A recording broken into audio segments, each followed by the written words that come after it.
ನಾಗೇಂದ್ರ ಏನ್ ರಾಜೀನಾಮೆ ಕೊಟ್ಟಿದ್ದಾರೆ. ನಾವು ವ್ಯಕ್ತಿ ಅಲ್ಲ ಇಲ್ಲಿ ಇಂಪಾರ್ಟೆಂಟು, ಇಂಡಿವಿಜುವಲ್ ವ್ಯಕ್ತಿ ಅಲ್ಲ.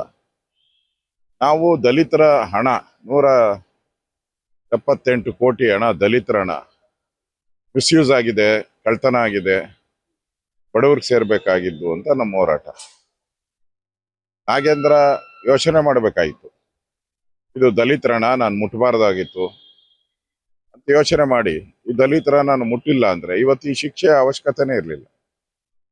ಅದರಿಂದ ನಮಗೆ ಸದನದಲ್ಲಿ ಸುಮಾರು 8 ದಿನಗಳ ಕಾಲ ಹೋರಾಟ ಮಾಡಿದ್ದೀರಿ, ಧಿಕ್ಕಾರಕ್ಕೆ ಹೋಗಿದ್ದೀರಿ, ಸದನ ನಡೆಯಕ್ಕೆ ಬಿಟ್ಟೇ ಇಲ್ಲ. ನಾವು ಇತಿಹಾಸದಲ್ಲಿ, ಕರ್ನಾಟಕದ ವಿಧಾನಸಭಾ ಇತಿಹಾಸದಲ್ಲೇ ಇಷ್ಟು ದಿನ ಒಂದೇ ವಿಚಾರಕ್ಕೆ ಹೋರಾಟ ಮಾಡಿದ ರೆಕಾರ್ಡೇ ಇಲ್ಲ.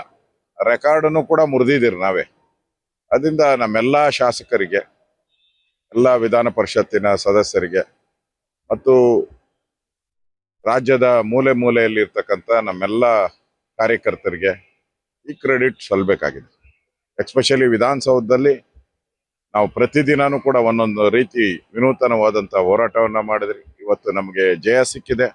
ಒಬ್ಬ ಲೂಟಿಕೋರ, ದಲಿತರ ಅಮೌಂಟನ್ನು ಲೂಟಿ ಮಾಡಿದವರಿಗೆ, ಕಾಂಗ್ರೆಸ್ ಸರ್ಕಾರಕ್ಕೆ ಇವತ್ತು ಕಪಾಳ ಮೋಕ್ಷ ಆಗಿದೆ.